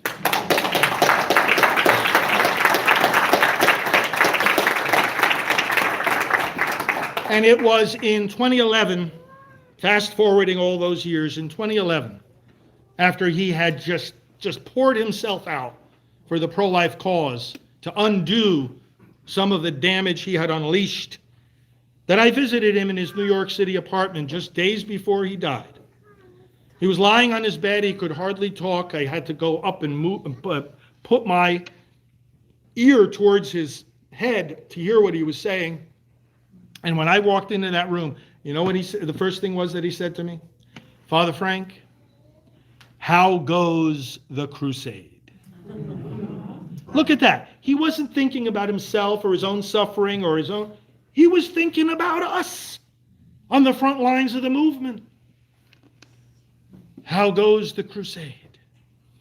And tonight we can say to him, Dr. Nathanson, it goes well. It goes well. We are winning, and we are winning big. So many steps along the way. That talk he gave was in 94. He got baptized in 96. All during those years, we had the partial birth abortion controversy. I talked with Haskell, Martin Haskell, abortionist from Ohio, who released the paper about partial birth abortion. Congress voted on it. Remember, Bill Clinton vetoed it twice, the ban on partial birth abortion. Martin Haskell, I said to him, how can you do this? That the baby is in the process of delivering, you're sticking scissors in the back of the neck. You know what his answer to me was? Oh, well, Father Frank, I don't know when the child receives a soul. Now, look at the irony. Here I was, a priest, talking to him about a medical procedure, and the doctor starts talking to me about souls. I don't know when the child receives a soul. I said, so what? So that means you don't know if the newborn has a soul. If you don't know the newborn has a soul, that give you the right to kill the newborn? I says, doctor, this is not the point. The point is not if the baby has a soul. The point is if the baby has a body. You're destroying the body. Oh, we had a good conversation. He actually invited me to come to his abortion facility. I mean, if you talk to these people, you can, without compromising, you can bring them in. There's Haskell. Meanwhile, I developed a friendship with the father of the pro-choice movement, Bill Baird. Any of you have ever met Bill Baird? He's 90 years old now, living up in the Boston area. The guy's the founder of the pro-choice movement. And we developed a friendship. Not compromising in any way, shape, or form. But he used to come and protest the National Right to Life Convention. He would go out there with the cross of oppression. But then during the rest of the day, he would come into the workshops. He would come in, he would listen to my workshop, he would go to the exhibit tables, take the literature, he was studying the other side. And like with Nathanson, right, he experienced the love of the pro-life people.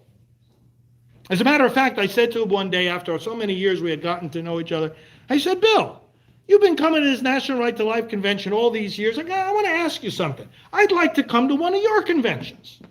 And I was completely sincere, just like I'm sincere right now. I would go in a heartbeat. I would say, I want to go to a convention of the abortionists. You know what he said to me? And this shows you the difference between the two movements. He literally said to me, and he was serious. He said, Frank, I don't think I could guarantee your safety. That's right. Yeah. He said, you're on the list. There's a list of people, public enemy number one among the pro-abortion people. Yeah, I don't think I could guarantee your safety. I said, oh, okay. Well, let me know if that changes. Bill Baird. You wouldn't believe this. We were sitting down at lunch one time, and speaking of this, he was very concerned about, safety, security. We even had a joint press conference one time about stopping violence, and sure, these two sides are opposed. But remember, were also in the early 90s, there were some acts of violence against abortionists and so forth. So we all spoke out about that very strongly. So we actually had a joint press conference. So then one day we're at lunch and he says, are you taking proper steps for security? I said, well, what do you mean? He says, well, your building. I said, oh yeah, we have the security cameras. He says, well, make sure they're high enough that somebody can't splash black paint on them. Because if someone wants to do damage to your building, that's the first thing they're going to do. I said, oh, good point. I think they are high enough. And he said, well, what about physical security? I said, what do you mean? Well, if somebody attacks you, do you know what to do? I said, well, I've never gotten any training, if that's what you mean. Picture this. Here's a leading pro-abortion leader and a leading pro-life leader at lunch. And he says to me, what are you doing after lunch? I said, well, I have a little bit of free time before I have to give a workshop. He says, well, I'll give you some training.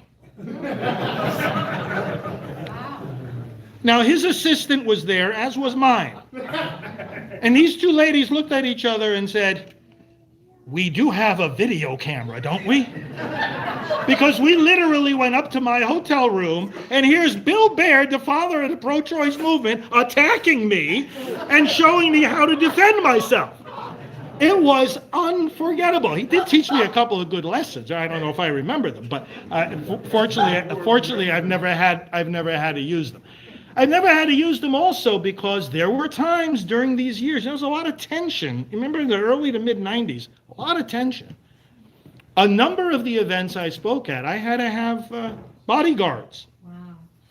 The year 2000 rolled around, and the number of people in one mass on a Sunday morning in the state of Florida decided the presidential election for George W. Bush. You remember that election in 2000. 537 votes. And that was the first election that we were massively, we started working on national elections in 94 as an organization, but in 2000 we were really front and center pushing on that election. And that was an election where you could truly say that the efforts of every single group who were bold enough to get involved made the difference, because it was only that small margin of votes. So the National Right to Life Committee decided to give me an award. They have their annual award, Proudly Pro-Life, they call it, for my work in the election of George W. Bush, who, by the way, gave us Samuel Alito, who did a good thing for us recently. Yes. So there I was at the Waldorf Astoria, and Bill Baird was outside protesting the event. This is a strange friendship, He was protesting the event, and I'll never forget, there was the Catholics for Choice, NARAL, Planned Parenthood, state senators from the New York legislature, and others there. And they were holding signs. One of the signs I remember the best, George W. and Father Pavone are going to hell. It was colorful, but I had to have bodyguards there. And to this day, I have federal protection because of credible threats that have been made, and not just against me. Various other pro-life leaders are in the same boat. And this is just the life that you live when you take on a mission like this. So 2000, George W. was elected. We got, in 2002, a pro-life Senate. And when you've got the House, the Senate, and the White House, that's when you can get some legislation actually enacted, right? And we did. You remember what happened in 2002, 2003, 2004. He signed several pro-life bills, including, we don't have time to go into the details of all of them, but including the ban on partial birth abortion. Finally. 2003 that was. And of course, the pro-abortion people challenged it in court. And 4 years later, in 2007, the Supreme Court upheld that pro-life law so that on the federal level, partial birth abortion remains banned to this very day. That was a tremendous moment of victory for the pro-life cause. At the same time, something else was happening. 2003 came along. It was the 30th anniversary of Roe v. Wade. And as that anniversary was approaching, some of us got together in the leadership and we said, well, we got to do something new, something different to commemorate the 30th anniversary. And that was the birth of the Silent No More awareness campaign. Now, you may know, and I know that most of you do, it's a joint project of Priests for Life and Anglicans for Life. And it gives to those who have been through abortion, have found healing, and who, like in the Gospels, when so many who were healed by Jesus wanted to run off and tell the world, because A, they were so joyful, they wanted to share their joy, and B, they knew that if other people knew about Jesus, they could find their own healing. And so for the first time, and so this year, that when we do this again, a week from today, it'll be the 20th anniversary, whereby women and men, and we help them to discern, because not everybody's called to do this, of course, to share their story publicly. There's a number of steps that they have to go through to properly discern and prepare. But once again this year, we will do what we did for the first time back then, which is that these men and women will stand on the steps of the Supreme Court, or just below the steps, and they'll say publicly what led them to have an abortion, how painful it was, and how eventually they found the healing and forgiveness of Christ and the church, the love of the pro-life people. And by doing that, they signal to those who are tempted to have an abortion that this is not a solution. It only brings more problems. They signal to those who are lost in shame and silence and guilt over their abortion that they can rise up out of that dark corner in which they're crouched to the ground, because there's a hand that reaches out to their loneliness. There's a light that shines into their darkness. There's a Savior who calls them by name and says, get up, arise from the sin, arise from the despair. There is new life for you, and there is forgiveness. And it's a proclamation of Jesus Christ. So that when they give these testimonies, brothers and sisters, it's not only helping those that have had abortions, it's helping everybody who has sinned to realize, if she's been forgiven, the killing of her child, maybe there's hope for me. So the Silent No More campaign continues throughout the world to have this tremendous impact. I don't have time to go on and on. I want to respect our schedule here, but these are just a few. I could go year by year by year, every one of these 30 years, and tell you the tremendous moments, experiences, relationships, my relationship with John Paul II, with Mother Teresa, with all these different people, with abortionists, helping abortionists to repent of killing tens of thousands of people, and crying because of the blood that was splattered on them from these babies that they dismembered, and then letting the blood of Christ be splattered on them so that they could rise up and start a new life. Brothers and sisters, all of this is happening. All of this is part of this great movement that we call the pro-life movement. All of this, again, will be celebrated this week as we gather together as a movement. And let me just conclude with this thought.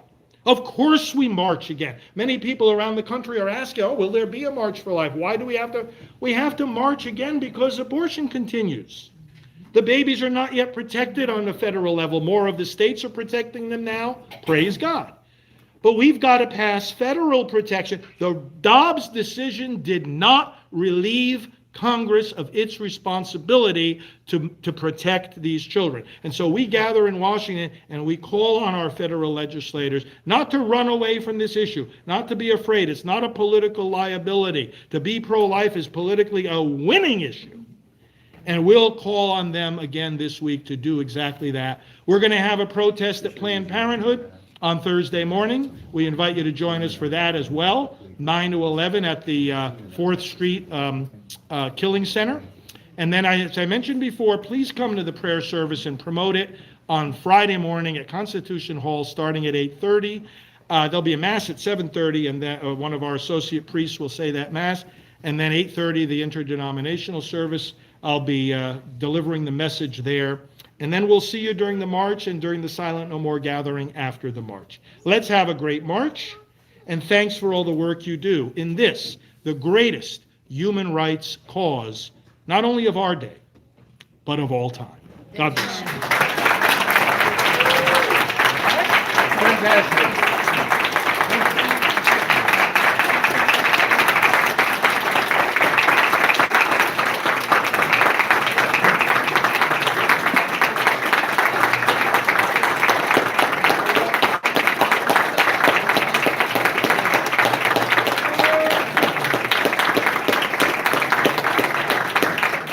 They all are, and they all vote for abortion. They fund Planned Parenthood for 40 years, and he still goes up and receives communion by Cardinal Gregory. It's a sin on his part, and there's a famous, I heard the other night, a famous exorcist, who's a United States exorcist, Pavone, I don't know if I'm pronouncing it right, but he's well known throughout the United States, and he basically just came out the other day. When I was serious, saying, look, evil is present. It's in our government, it's in our church, and we must speak up. And he got to one point and said, like Father Pavone, he said, you have to speak up even if you mean you get defrocked. He said that because if the priests don't start standing up to this, we're going to have problems. But we're losing parishioners. The young people aren't going to church. They're not raising their kids as Catholic. We got to stop that, and they got to have faith. If they see somebody like the bishop getting disciplined for giving communion to someone who's unrepentant, then maybe that will impact, they'll have something to stand for. So that's my point. I thank you very much, Mike, again. And I know it's been, with all those kids and your wife, it's a challenge. So thank you very much. She's the one to thank. I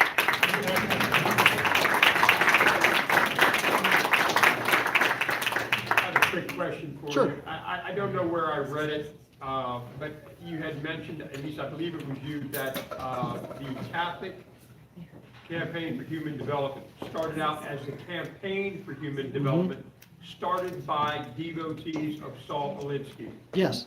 Okay, yeah, I just needed to clear that up. And does everybody know who Saul Alinsky is?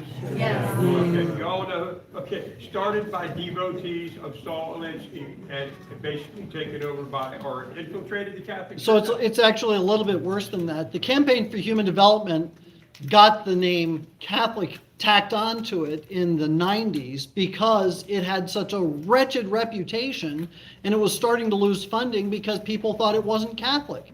So they tacked on the word Catholic in order to make it seem Catholic, and they thought, oh gosh, it's Catholic, so therefore it's good.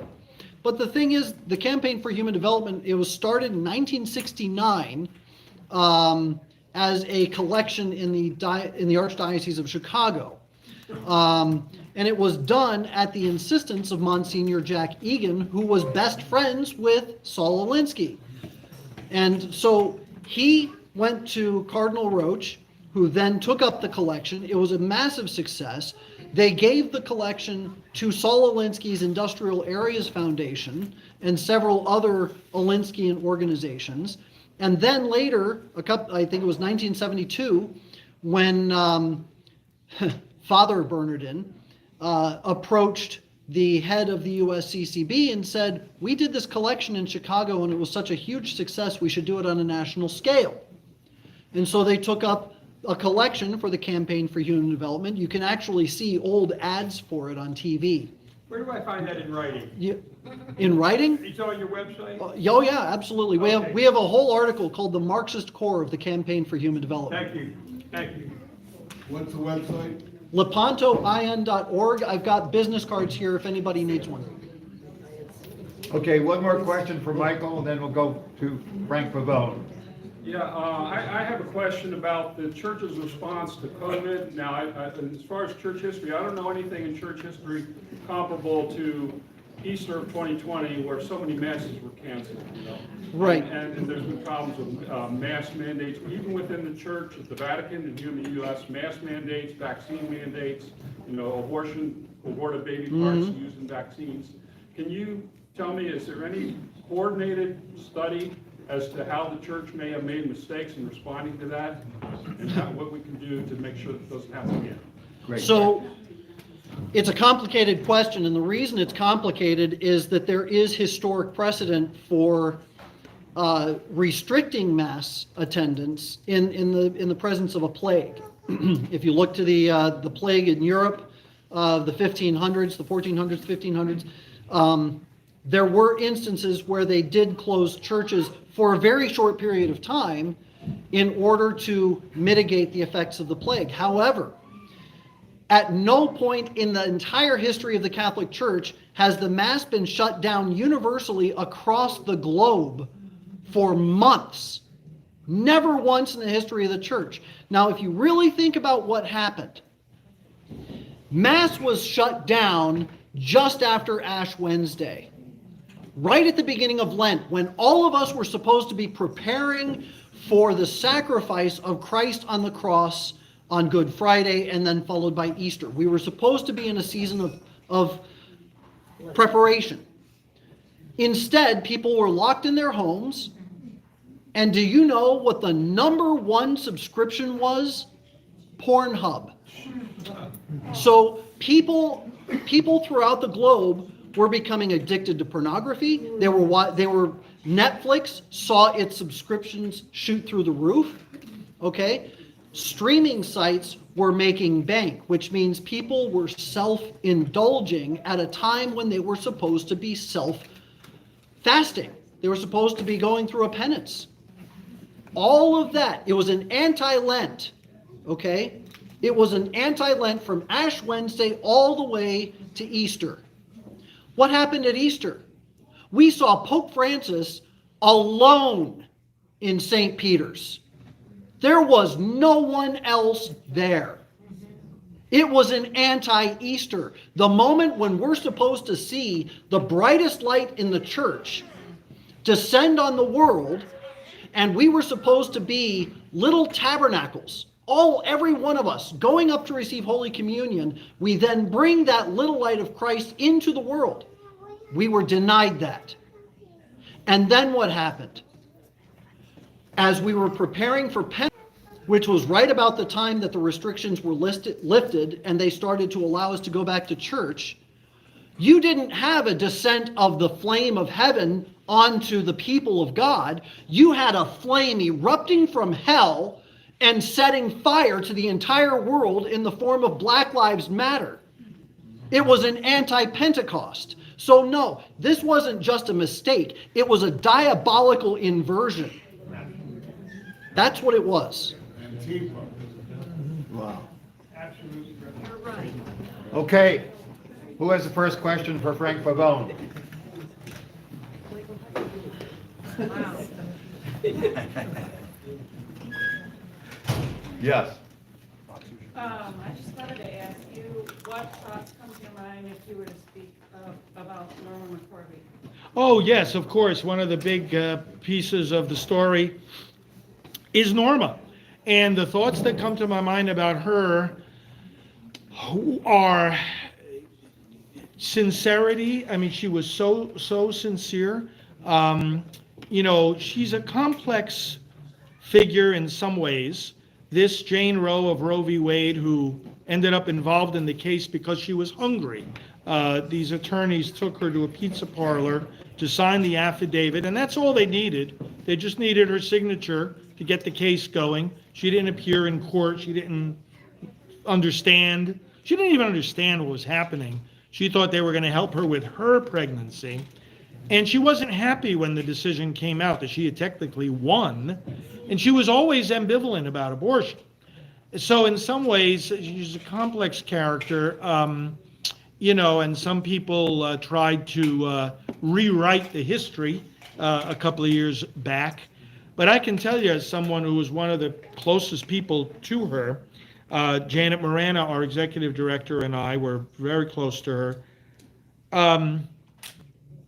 To see her when she was giving a speech was one thing. When she was leading a rally was one thing. But we were with her when the cameras were turned off and the crowds went home. And we saw the suffering she went through, and we saw, I would visit her, if I landed in Dallas, for example, for a trip I had to do, and I came into the airport at night, I'd stop over to see her at her house, and you know what she'd be doing in the evening hours?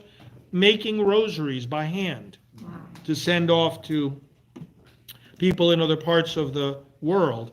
The pain, she came on retreats for healing. She loved the Lord, and she just longed to see the day that Roe would be reversed. And when Roe was reversed, we were live broadcasting. Some of you may have seen the broadcast. Janet Morana was in our studios. I was at the National Right to Life Convention. And one of the first things Janet said was, she lifted up her eyes and said, "Norma, we did it." Because Norma passed away in 2017. "Norma, we did it." And those are some of the thoughts that come to mind. But she was awesome. I was, as most of you know, I was privileged to receive her into the Catholic Church, and that was in 1998. And ever since then, she was just full-time ever since she was baptized in 1995, she was trying to get this thing reversed. So God bless her. I was wondering, in your current situation, what are things that you couldn't do that you could do now, and will you do them? Well, not much changes, believe it or not. I've been, for these last 30 years, I've been doing a ministry which is unique, and not primarily a sacramental ministry. So, it's a ministry of teaching, broadcasting, writing, strategizing, keeping up on the developments of the pro-life movement, lobbying, electing pro-life candidates. Not that much changes. I'm not saying it isn't important to me, it is, but my board, my staff, my team, my pastoral team have united 100% behind me to continue leading these ministries that I lead.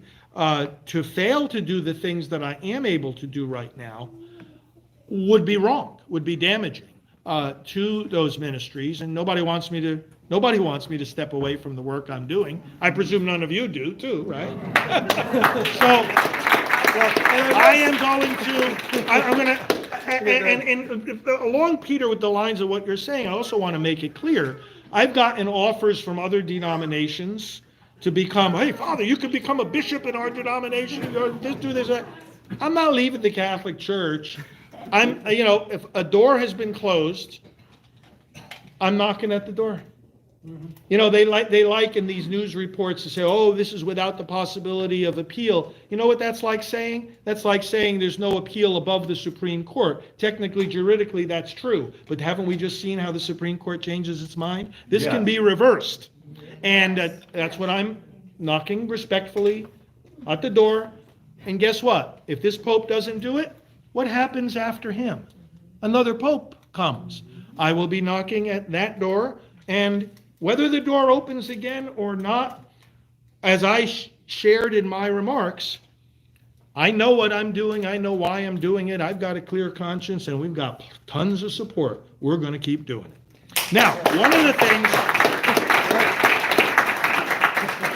One of the things I can do that I couldn't do before is run for office. I don't have plans to do that, but you I know, really- God is the one that decides ultimately. I really meant more in the vein of the pro-life stuff. I mean, Okay, pro-life. Yeah. No. I mean, my work is so all-consuming, I really don't anticipate changing anything except not being able to do the sacramental things a priest does. But no, the work, we've got, you know, again, the Silent No War campaign. I'm the chairman. This is the interesting thing about what has just happened. I don't know if those who are responsible for doing it fully understand the implications, because in many dioceses, like some dioceses, they just had, you know, the anniversary of, you know, them providing Rachel's Vineyard, the largest ministry in the world for healing after abortion. I don't know if they all realize that the CEO and chairman of Rachel's Vineyard and pastoral director is somebody by the name of Frank Pavone. And honestly, some of them are just finding that out, and they're sort of scratching their heads and say, what do I do now? I have Rachel's Vineyard as part of my diocese, and this guy's in charge, and I'm not sure. And to this very day, as we speak at this moment, Priests for Life is working hand in hand, as we've assisted for decades, the Holy Father's mission to the United Nations. And it's like, okay, we're going to keep doing that, but do you want us not to? You know, I mean, look, we have developed a massive movement. This is the largest pro-life organization in the Catholic Church. Yes. We're helping the Holy See. We helped the Secretariat of State put on a pro-life conference a matter of weeks ago.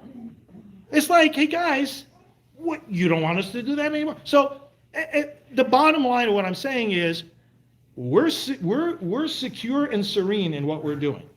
We're going to keep on doing, and in all love and respect, we're going to keep on doing. People online said if you're going to run for office, they'll support you. Hey, let's go. All right, all right. Now, who knows what God has in mind? But I don't have any plans to do anything different. Father, tell us about your 2 years in Rome. Yes. Under John Paul the Great. Under John Paul the Great, I worked at the Council for the Family, Pontifical Council for the Family.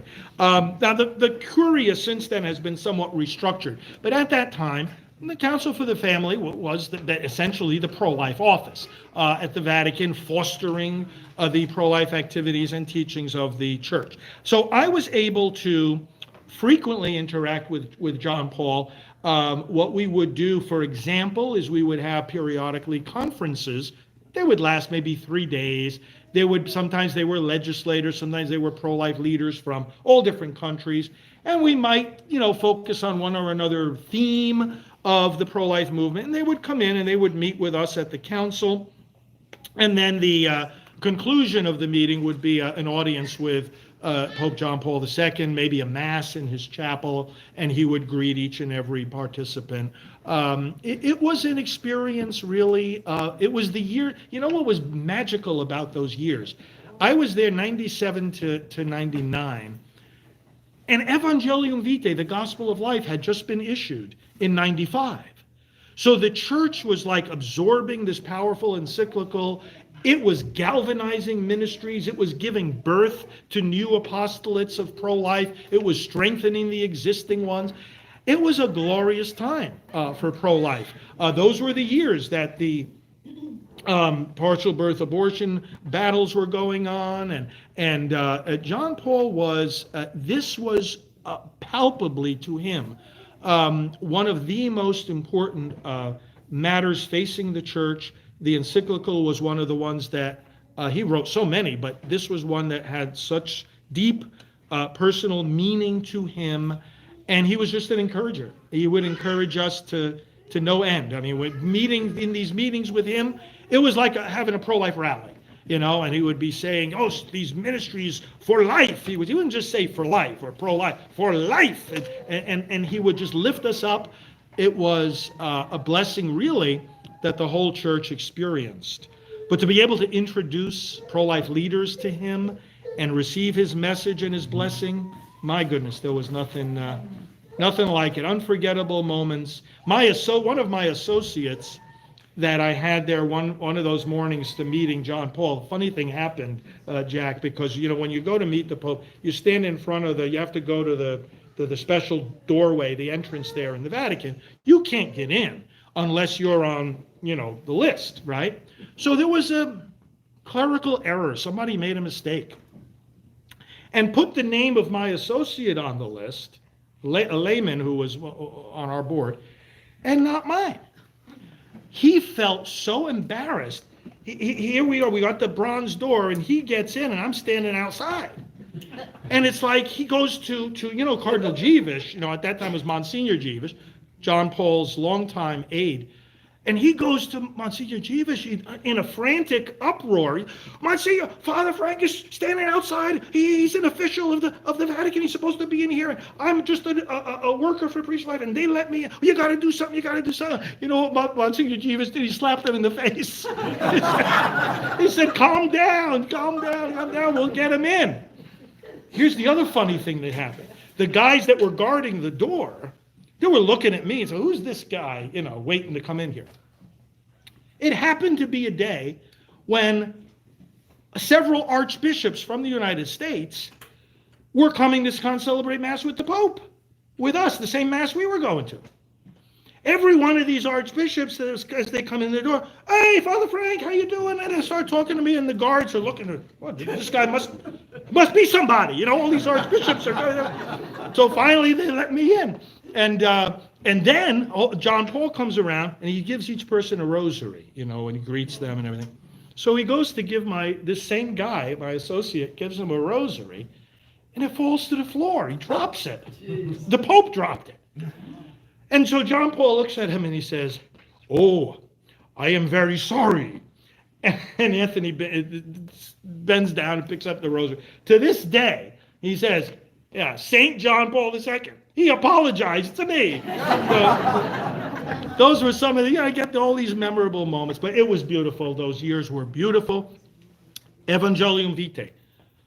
Go to gospeloflife.org. If you've never read the document, or if you have, but it's been a while, it's a Magna Carta for the pro-life movement, across denominational lines. It's very biblically based, powerful document.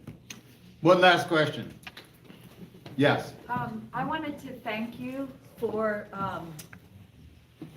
organizing the response to the NPR broadcast Oh, yes. of the live abortion, and that we did something at my parish priest is very supportive. So we had a poster and prayers for baby Amanda Marie. I'm hoping that this will be continued. I want to ask. You remember the story, everybody? So NPR decides to do an audio in an abortion room while one of these suction abortions occurs. So one of our active priests with Priests for Life, Father Alan Benander out in Wisconsin, suggested to me that we do this day of reparation and remember this baby, because what people were listening to was a murder. And it was like, we can't just, we have to name this baby, which we did. We've got to honor this baby, which many people like yourself joined us in doing. And here was my reflection about that. You see the deliberate blind spot when it comes to abortion. If you listen to that report that reporter did, she said, well, the abortionist came in and they spoke to the woman, and they did the procedure, and this machine went on, and then they held her hand and asked her to breathe deeply, and then afterwards they cleaned up the room and they did some paperwork and they closed out the day. And I said in my response, two things wrong with this. Number one, you forgot to talk about one detail, and that is, what did the machine suction out of the woman? They didn't say anything about that. And of course, not surprisingly, because these people think abortion is a big eraser, a magic wand, that there's really nothing there. And I said the second thing they forgot to say was one of the things that happened afterwards, because they said they restocked the room, cleaned it, and did the paperwork. No, they forgot one thing. What did they forget? what you do with the body parts. Okay, you make sure that all the baby came out, because otherwise infection can result. And then you've got to dispose of the body parts. Zero, nothing, pretend like it doesn't exist. It's like the woman some years earlier, you might remember on YouTube, she said, I'm going to film my abortion. And then you saw her face. I mean, if you take her word for it that it actually was an abortion, okay, you're filming your abortion. And I responded to that at that time, and I said, you didn't film your abortion. You filmed your face while you were having an abortion. But if you want to film your abortion, actually, I agree with you. Go ahead and do it. But in order to do it, you've got to put that camera in your womb and show us, like Bernard Nathanson showed us in The Silent Scream and The Eclipse of Reason, show us the abortion. Show us the baby being dismembered, decapitated, sucked through the tube. Do you know that abortionists testify that when you do a suction abortion, the heart of the baby can be beating in the suction tube, and in the collection jar, it can be still beating for up to a minute. You want to film your abortion? I think that's a good idea, because America needs to see it. But actually do it. Don't pretend to do it, because you have to show that baby coming out. That's what this procedure is. And it's like when, remember, it's just a similar example. What did the pro-abortion, the Catholics for Choice group do at our national shrine of the Immaculate Conception last year? They projected, right? And what did they project? What were the words? Pro-choice or something like that? You know what I said to them about that? I said, you know what? I admire your creativity, because we do the same thing for pro-life. We project messages everywhere on the clouds, you know, on the beach and everything. I said, but you didn't go far enough. I said, you folks are advocating abortion, are you not? Here's what you should have done. You should have projected an image of an aborted baby. I mean, because after all, is this what you stand for or not? Is it a good thing, or am I mistaken? They are for abortion. So if you're going to project your message, you're going to be so proud of what you stand for that you're going to project it on our church, well then, for goodness sake, have the integrity, the honesty, and the courage to show the public what you support. And stop playing games.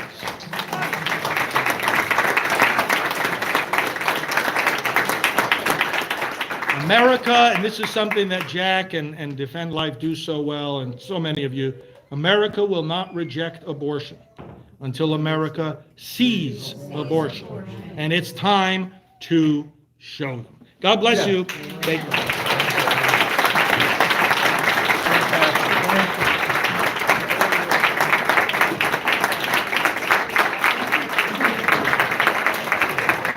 I'm going to guess Frank Pavone will be one of our speakers for our next Maryland Face the Truth Tour, dates of which are July 25th through 29th. Mark those dates on your calendar. Don't go on vacation that week, okay? It'll be the most exciting week of your life. Now we're going to have one other thing. We're going to have a closing song, hymn by Anna Little. Anna, please come forward. Here I am. Okay. Please join with me when you recognize the words. You all know the words to this song for our nation, a prayer for our nation that's set to song. While the storm clouds gather far across the sea, let us pledge allegiance to a land that's free. Let us all be grateful for a land so fair, as we raise our voices in a solemn prayer. God bless America.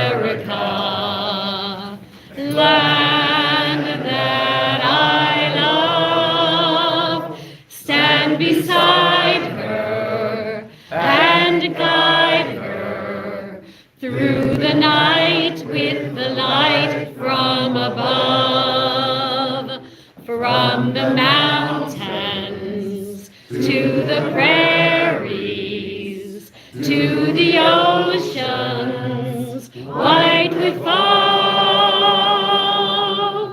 God bless America, my home, sweet home.